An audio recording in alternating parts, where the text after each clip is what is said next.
Hello everyone. आज हम बात करेंगे क्लास 9 डेमोक्रेटिक पॉलिटिक्स के चैप्टर 4 इलेक्टोरल पॉलिटिक्स के बारे में। This is the part 1। इस चैप्टर को हम 2 से 3 पार्ट्स में कवर करने की कोशिश करेंगे। इस चैप्टर के कुछ लर्निंग आउटकम्स हैं या ऑब्जेक्टिव्स हैं जिनको इस चैप्टर के कंप्लीशन के बाद हम अवेयर हो पाएंगे। कुछ हैं जैसे कि कॉम्पिटिटिव जो पार्टीज़ है पॉलिटिक्स में उनके बारे में, इलेक्टोरल सिस्टम के बारे में फेमिलराइज हो पाएंगे। ठीक है, और भी बहुत सारे हैं, इनको आप देख सकते हैं। इनसे पहले वाले चैप्टर्स में, इस चैप्टर से पहले वाले चैप्टर्स में जो हमने डेमोक्रेसी के बारे में बात की थी, जिसमें हमने मीनिंग ऑफ डेमोक्रेसी या डेफिनेशन ऑफ डेमोक्रेसी के बारे में बात की थी, टाइप्स ऑफ डेमोक्रेसी के बारे में जिसमें हमने जो डायरेक्ट और इनडायरेक्ट डेमोक्रेसी के बारे में बात की थी। Then we discuss about the features of the democracy, और लास्ट में हमने कंपेयर किया था comparison between the other form of government like monarchy, dictatorship and democracy के बीच में जो हमने जो कंपेयर किया था, कंपैरिजन किया था। तो ये सारी चीज़ें इस चैप्टर को समझने से पहले आपको पता होनी चाहिए कि डेमोक्रेसी क्या है। और डेमोक्रेसी में हमने जो देखा था कि what is the actual meaning of democracy, तो उसमें हमने देखा था कि democracy is a form of government in which rulers are elected by people. तो उसमें हमने देखा था कि जो सिटीजन्स हैं वो डेमोक्रेसी में जो अपने रूलर्स को इलेक्ट कर सकते हैं। They can choose, they have the power to elect their rulers. ठीक है, तो इसी के बारे में हम बात करेंगे। अब डेमोक्रेसी में जो हमने बात की उसको आगे की तरफ हम बढ़ाते हुए जो बात करेंगे कि इलेक्शन, ये जो हम रूलर्स इलेक्ट कर रहे हैं, how we can elect them, कि what is the procedure to elect our rulers. हमारे जो रूलर्स हैं या जो लीडर्स हैं, उनको इलेक्ट करने का प्रोसीजर क्या है, मैकेनिज्म क्या है, उसके बारे में इस चैप्टर में डिस्कस करने जा रहे हैं। तो आइए देखते हैं कौन कौन से जो टॉपिक्स है इसमें हम कवर करने वाले हैं। तो first of all we will discuss about the case study of Haryana election. Haryana में इलेक्शन 1987 में जो इलेक्शन हुआ था उसके बारे में मैं थोड़ा सा डिस्कशन करेंगे एज ए केस स्टडी। फिर हम बात करेंगे what do you mean by election, election का मीनिंग क्या होता है, इलेक्शन से हमारा क्या मतलब है।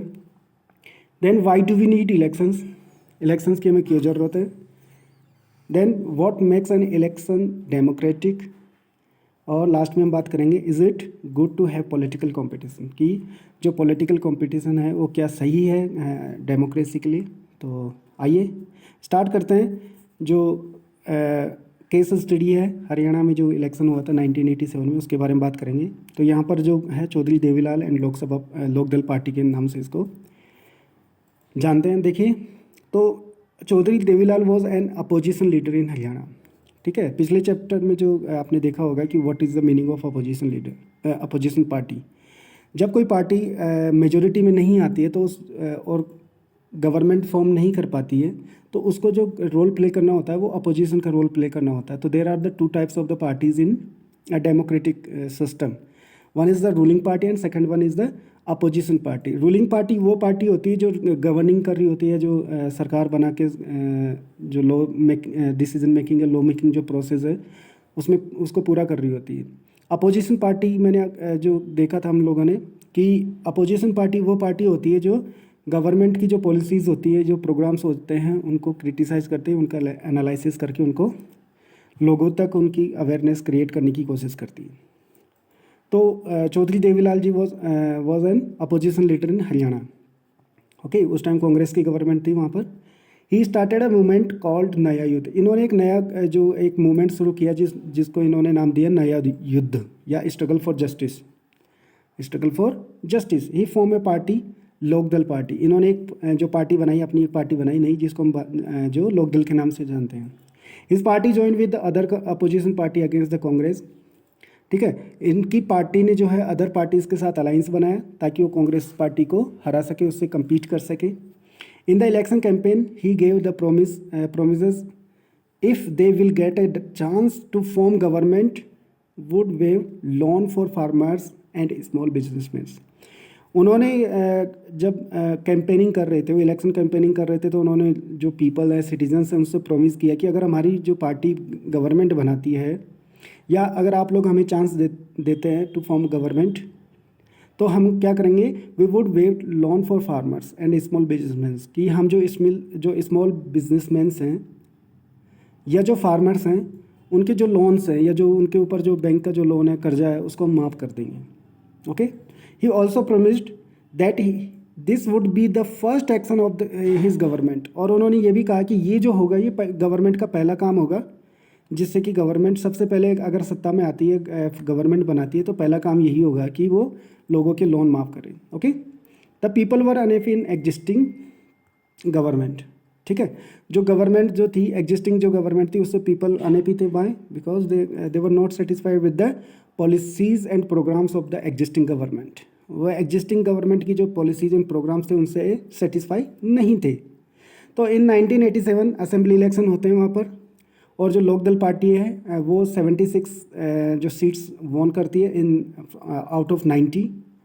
ठीक है, लोकदल अलोन वॉन 60 सीट्स। अभी यहाँ पर आप बात करेंगे सर, अभी तो आप बोल रहे 76, और अभी मैंने बताया कि जो लोकदल पार्टी है वो उन्होंने क्या किया, एक अलायंस फॉर्म किया यहाँ पर अदर पार्टीज़ के साथ। ठीक है, पार्टी हो सकती है ABC, कोई भी पार्टीज़ हो, तो 3-4 पार्टीज़ ने मिलकर यहाँ पर इलेक्शन जो कॉन्टेस्ट किया। तो ओनली अलोन जो लोकदल था उसने कितनी 60 सीट्स यहाँ पर जीती, और Congress got 5 seats only. Congress को सिर्फ 5 सीट मिल पाई। क्यों? वाई? जबकि हमने देखा था कि गवर्नमेंट किसकी थी, एग्जिस्टिंग गवर्नमेंट कांग्रेस की। बट मैंने बताया कि people were not satisfied with the policies and programs of the existing government, so they wanted to change the existing government. वो इसलिए क्या चाहते थे, एग्जिस्टिंग गवर्नमेंट को चेंज करना चाह रहे थे कि उसको चेंज किया जाए। Okay, the existing chief minister has resigned and governor invited Devi Lal to be the new chief minister. जैसे ही देवीलाल जी की पार्टी जो मेजोरिटी में आई, तो एग्जिस्टिंग गवर्नमेंट के जो चीफ मिनिस्टर थे उन्होंने रिज़ाइन किया। रिज़ाइन करने के बाद जो गवर्नर होते हैं उन्होंने इनवाइट किया देवीलाल जी को कि आप आइए और गवर्नमेंट फॉर्म कीजिए as a chief minister. As soon as he became the chief minister, government issued loan of farmers, small farmers, agricultural labourers and small businessman. ठीक है, जैसा कि उन्होंने प्रॉमिस किया था अपने एजेंडाज में, जब उन्होंने बताया था, जब कैंपेनिंग चल रही थी, उन्होंने बताया था कि हम लोन माफ़ कर देंगे, लोन देंगे, तो उन्होंने ये काम आते ही किया। Party rule Haryana in next 4 years, 4 साल तक काम करती है। और जो नया नेक्स्ट इलेक्शन होता है, in the next election in 1991 the Congress won the election and the form the government. Congress वापस इलेक्शन जीतती है। तो यहाँ पर हम जो मेन ये केस स्टडी से हमें जो पता चलना है क्या है, 2-3 चीज़ें हमने देखी कि एक तो इलेक्शन में कॉन्टेस्ट करने के लिए पार्टीज जो होती है अपने कैंडिडेट्स को पुटअप करती है, स्टैंड करती हैं, ठीक है, खड़ा करती हैं, और वो जो इलेक्शन लड़ते हैं किसी पर्टिकुलर कॉन्स्टिट्यूंसी से। ठीक है, एक कॉन्स्टिट्यूंसी क्या होती है ये इसमें देखेंगे। ये जो प्रोसीजर था इलेक्शन का प्रोसीजर, ये क्या है, और हम अगर एग्जिस्टिंग गवर्नमेंट से हम सेटिस्फाई नहीं है तो हम उसको कैसे चेंज कर सकते हैं, ये हम सारे चीज़ें जो इस चैप्टर के दौरान पढ़ने की कोशिश करेंगे। तो first of all we need to know what do you mean by election. Directly आपसे क्वेश्चन पूछ लिया जाता है कि इलेक्शन क्या है।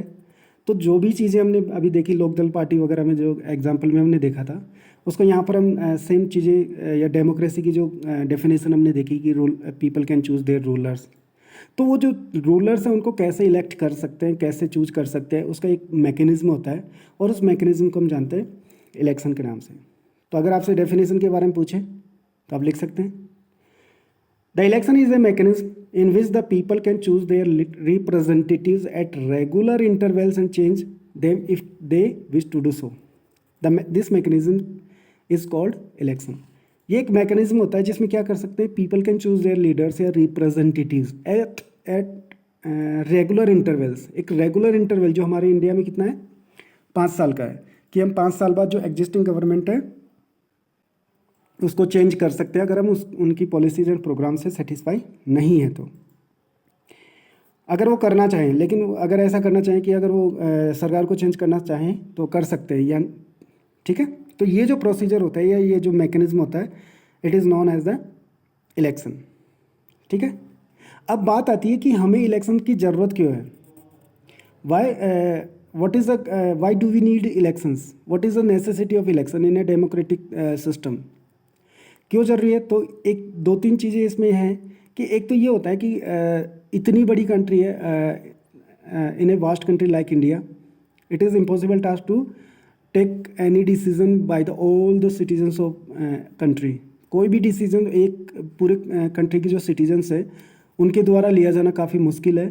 तो हमने इसलिए क्या किया इंडिया में जो है वो रिप्रेजेंटेटिव डेमोक्रेसी को हमने फॉलो किया है, उसको फॉलो कर रहे हैं। वाई?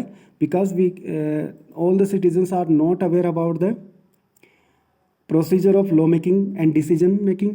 ठीक है, डिसीजन मेकिंग जो प्रोसेस है उसके बारे में अवेयर नहीं है, उनके पास नॉलेज नहीं है, and they also don't have a time, उनके पास टाइम भी नहीं है कि वो सब लोग जो है जाएं और डिसीजन लें। ठीक है, डायरेक्ट डेमोक्रेसी में हमने देखा था कि ऐसा होता था, लेकिन वो कुछ छोटी कंट्री जहाँ बिल्कुल बहुत स्मॉल पॉपुलेशन होती है, बहुत कम पॉपुलेशन थी, वहाँ पर पॉसिबल हो पाता है। दूसरी बात ये है कि मान लीजिए आज कोई लॉ बन रहा है और उसकी जो प्रासंगिकता है वही ख़त्म हो जाएगी कि जब तक लोगों के डिसीजंस यहाँ पर लेने की कोशिश करेंगे, सब लोगों की राय जानने की कोशिश करेंगे। तो इसलिए हमने रिप्रेजेंटेटिव डेमोक्रेसी को जो चूज़ किया। और इसमें क्या होता है, इसमें होता है कि people can choose their representative and they are sending to them to take any decision on behalf of them. ठीक है, लोग जो है उनके रिप्रेजेंटेटिव्स को चूज कर रहे हैं और उनको वहाँ पर भेज रहे हैं डिसीजंस लेने के लिए पार्लियामेंट में, ताकि वो डिसीजंस लें ऑन बिहाफ ऑफ सिटीजन्स या पीपल, लोगों के बिहाफ में वो डिसीजंस लें। ओके, तो और इसके अलावा in an election the voters make many choices. क्या क्या चॉइसेस हो सकती है, देखो, they can choose who will make laws for them. सबसे पहली बात तो कि वे अपने लिए जो कानून बना रहे हैं उनका चुनाव कर सकते हैं, कि हमें पता है suppose that there are the many choices before the citizens. Okay, लोगों के सामने बहुत सारी चॉइसेस होती है। जब भी इलेक्शन होता है बहुत सारे लोग आते हैं, बहुत सारे लोग जो कैंडिडेट्स आते हैं अलग अलग पार्टी से बिलोंग करते हैं। तो यहाँ पर लोगों के पास एक चॉइस होती है कि वो अपने लिए सूटेबल लीडर का चूज़ कर सके, उनको चुन सके। Okay, they can choose who will form the government and take major decisions.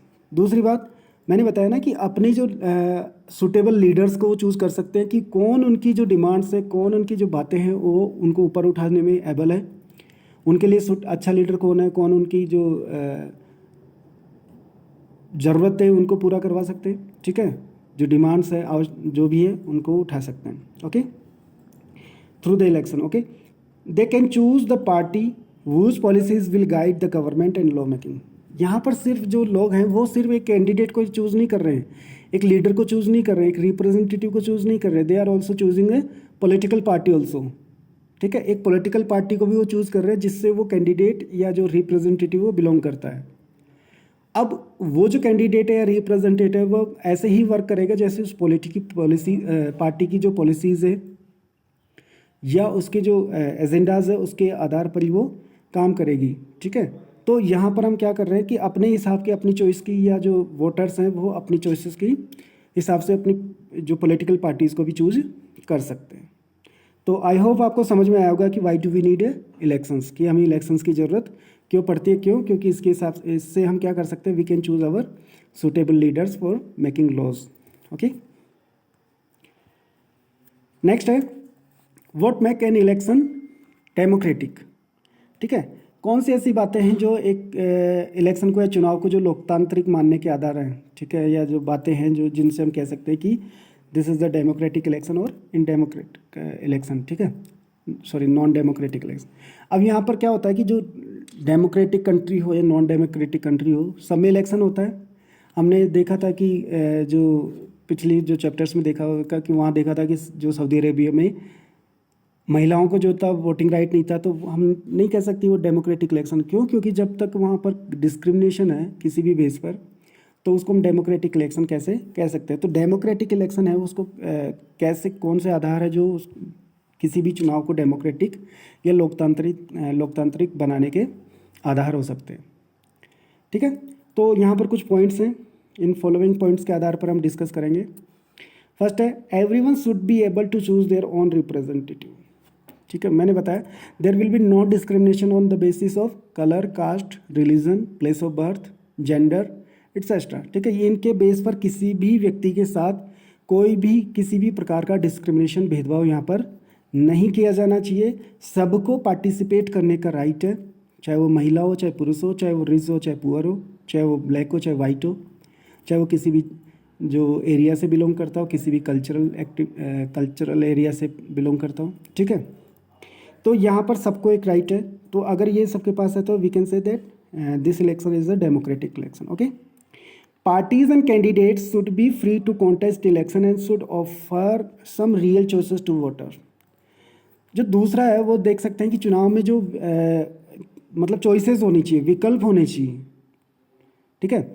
जो पार्टीज़ हैं या उम्मीदवार जो है या कैंडिडेट्स जो हैं उनको चुनाव में उतरने की आज़ादी हो, और वे मतदाताओं के लिए, जिनके बोले कि वोटर्स के लिए विकल्प जो है या चॉइसेस जो हैं वो पेश कर सके या प्रोवाइड करवा सकें। तो यहाँ पर हम देख रहे हैं कि जो parties and candidate should be free to contest, कि कोई भी जो पार्टीज़ है या कोई भी कैंडिडेट जो इलेक्शन कॉन्टेस्ट करना चाहता है वो आराम से इलेक्शन कॉन्टेस्ट कर सके और लोगों को एक रियल चॉइस प्रोवाइड करवा सके। Elections must be held regularly after few years, ठीक है। इलेक्शन जो है वो रेगुलरली हेल्ड होने चाहिए, जो एक फिक्स इंटरवल जो है हमारे यहाँ इंडिया में 5 साल का इंटरवल हमने रखा हुआ है, ठीक है। तो यहाँ पर एक रेगुलरली होना चाहिए इलेक्शन। क्यों? क्योंकि suppose that if the people are not satisfied with the existing government, in previous example या case study we saw it, हमने उसको देखा था कि जो कांग्रेस थी हरियाणा में उससे सेटिस्फाई नहीं थी गवर्नमेंट से लोग, तो उसको चेंज करने के लिए कोई तो ऑप्शन होना चाहिए। तो अगर रेगुलरली ये एक फिक्स इंटरवल के बाद अगर इलेक्शंस नहीं होंगे तो how we can change them, तो उनको चेंज कैसे कर सकते हैं। तो ये भी एक डेमोक्रेटिक इलेक्शन का एक फीचर है या जो करेक्टरिस्टिक्स है कि वो एक इलेक्शन होने चाहिए रेगुलरली इंटरवल के बाद। Okay, the candidate preferred by the people should get elected, ठीक है। जिसे अब इसमें ये है कि जिस कैंडिडेट को लोग वोट दे रहे हैं, ठीक है, लोग जिसे चाहे वास्तव में उसी का चुनाव होना चाहिए। ऐसा नहीं कि माल प्रैक्टिसेस का यूज़ किया जा रहा है या जहाँ पर पोलिंग बूथ पे जाके बूथ कैप्चरिंग कर ली गई या फिर और अन्य कई तरीके हैं जिनसे माल प्रैक्टिसेस का यूज़ करके इलेक्शन में जो है जो लोगों की चॉइस है उसको ही हटा दिया जाए, नेगलेक्ट कर दिया जाए। तो यहाँ पर है कि कैंडिडेट को जो प्रीफर्ड किया जा रहा है सिटीजन्स के या पीपल के द्वारा शुड गेट इलेक्टेड, ओके, उसी को इलेक्शन जीतना चाहिए, वही इलेक्ट होना चाहिए। Election should be conducted in free and fair manner where people can choose as they really wish, ठीक है। इसके अलावा यहाँ पर जो है जो इलेक्शंस हैं वो फ्री एंड फेयर मैनर में होने चाहिए, जिससे कि लोग जिसको चुनना चाह रहे हैं उसी का चुनाव वो कर सके, उसी को चूज कर सके, ओके। तो यहाँ पर we can say that election should be conducted in free and fair manner where people can choose as they really wish, जो जिस तरीके के लीडर को चूज़ करना चाहता है, जो लोगों के लिए सूटेबल है उसी लीडर को वो चूज कर सकें।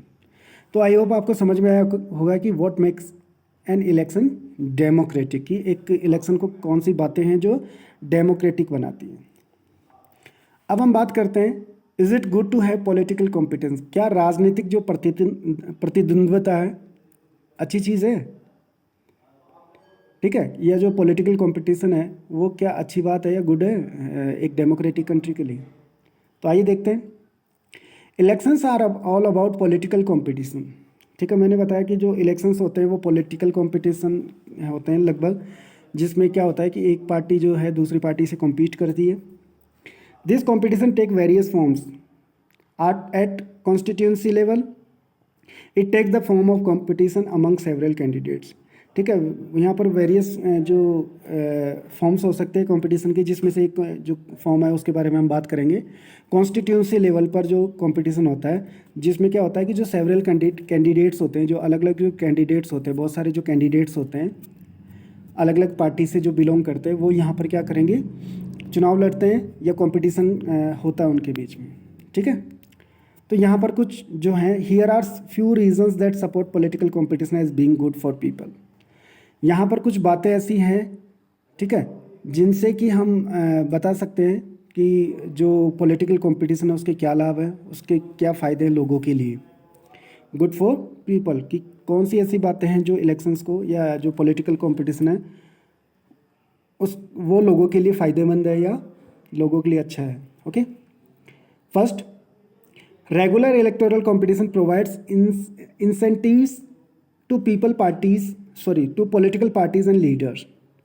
जो रेगुलर जो इलेक्शंस होते हैं उससे क्या होता है कि जो पॉलिटिकल जो कंपटीशन है उससे जो चुनाव में जो लीडर्स जो पार्टिसिपेट करते हैं, ठीक है, उनको जो प्रोत्साहित करता है या जो उनको बोले कि इंसेंटिव्स प्रोवाइड करवाते हैं कि वो जीतने के चांसेस उनके रहते हैं कि आपने देखा होगा कि जो पार्टी गवर्नमेंट नहीं बना पाती, जो अपोजिशन का रोल प्ले करती है, वो पूरे 5 साल तक बहुत अच्छा काम करने की, लोगों की नज़र में रहने की कोशिश करती है, लोगों की जो डिमांड्स हैं उनको रेज करने की कोशिश करती है।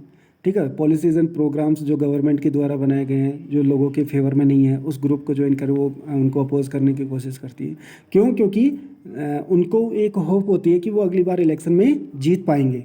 तो जो रेगुलर इलेक्टोरल कॉम्पिटिशन है वो प्रोवाइड करवाता है incentives to political parties and leaders, ताकि उनकी एक उम्मीद रहती है। सेकंड है, political parties know that if they raise issues that people want to be raised. ठीक है, पॉलिटिकल पार्टीज जानती हैं कि अगर वो उन इश्यूज़ को रेज करेंगे जिनको लोग रेज करना चाहते हैं, their popularity and chances of victory will increase in next elections. ठीक है, मैंने अभी बताया कि उनको ये चांसेस बने रहते हैं कि अगर वो जो लोगों की जो डिमांड है उसको, या जो लोगों के जो इश्यूज़ है उनको रेज करते रहेंगे, जो लोग चाहते हैं जिनको रेज करना, तो अगर वो उनको रेज करते हैं तो उनकी जो पॉपुलैरिटी है उसमें जो इंक्रीज़ होती है वो, और उनकी विक्ट्री के चांस इंक्रीज़ हो जाते हैं कि वो अगले इलेक्शन में जीत पाएंगे।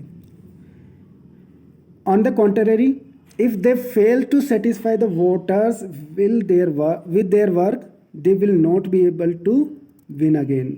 और दूसरी बात, अगर, और जो एक तो हो गया अपोजिशन की बात, दूसरी बात मैंने बताया कि जो गवर्नमेंट है, जो एग्जिस्टिंग गवर्नमेंट है, वो भी क्या करती है कि जो लोगों की जो डिमांड्स है या जो लोगों की जो होप है उस पर वो खरा उतरने की कोशिश करती हैं। उनको पता है कि अगर हम उनको सेटिस्फाई नहीं कर पाए लोगों को, तो अगली बार उनको नहीं जीत पाएंगे। They will not be able to win again, कि उनको लोग वोट नहीं देंगे और अगली बार वो इलेक्शन में हार जाएंगे। तो इसलिए जो एग्जिस्टिंग गवर्नमेंट के जो मेंबर्स हैं वो भी अच्छा काम करने की कोशिश करते हैं। तो यहाँ पर हम देखते हैं कि एक बहुत बढ़िया जो माहौल एक तैयार हो जाता है जिसमें कि रूलिंग पार्टी और अपोजिशन पार्टी मिलकर काम कर रही होती है। If a political party is motivated only by the desire to be in power, despite that it will be force to serve the people.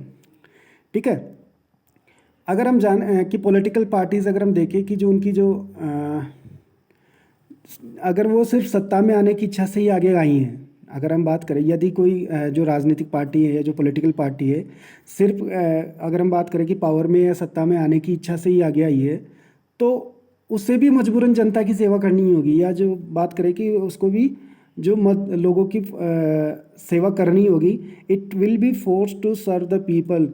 क्यों? बिना जो लोगों की सेवा किए, बिना लोगों को सर्व किए, बिना लोगों की जो डिमांड्स है उनको रेज किए, नो पार्टी कैन विन। कोई भी पार्टी जीत नहीं सकती, कोई भी कैंडिडेट नहीं जीत सकता, क्योंकि किसी भी कैंडिडेट को या रिप्रेजेंटेटिव को जीतने के लिए सबसे पहले क्या चाहिए कि वो पहले लोगों का जो विश्वास है उसको जीतने की कोशिश करें। तो इस जो वीडियो में, इस पार्ट में हम इतना ही डिस्कस करेंगे। तो हमने क्या क्या डिस्कस किया? सबसे पहले हमने बात की कि केस स्टडी ऑफ हरियाणा, जिसमें हमने देखा था कि जो लोकदल पार्टी है वो कैसे मेजोरिटी में आती है और गवर्नमेंट बनाती है, और फिर जब वो लोगों को सेटिस्फाई नहीं कर पाती तो 4 साल बाद वापस दूसरी जो गवर्नमेंट है वो बन जाती है, कांग्रेस की गवर्नमेंट। उसके बाद हमने देखा मीनिंग ऑफ इलेक्शन, कि what is the meaning of election. ठीक है, इलेक्शन का मीनिंग क्या होता है। ठीक है, जिसमें हमने देखा कि जो election is the mechanism by which we can, या by which people can choose their representatives और लीडर्स। उसके बाद हमने देखा why do we need elections, कि हमें इलेक्शंस की क्यों ज़रूरत है। ठीक है, फिर हमने देखा what makes an election democratic, और लास्ट में हमने बात की is it good to have political competition. तो ये कुछ जो पॉइंट्स थे। ठीक है, इस पार्ट में हम इतना ही करेंगे। आगे वाले जो कुछ पॉइंट्स हैं वो नेक्स्ट पार्ट में हम कवर करने की कोशिश करेंगे। Okay, thank you for watching.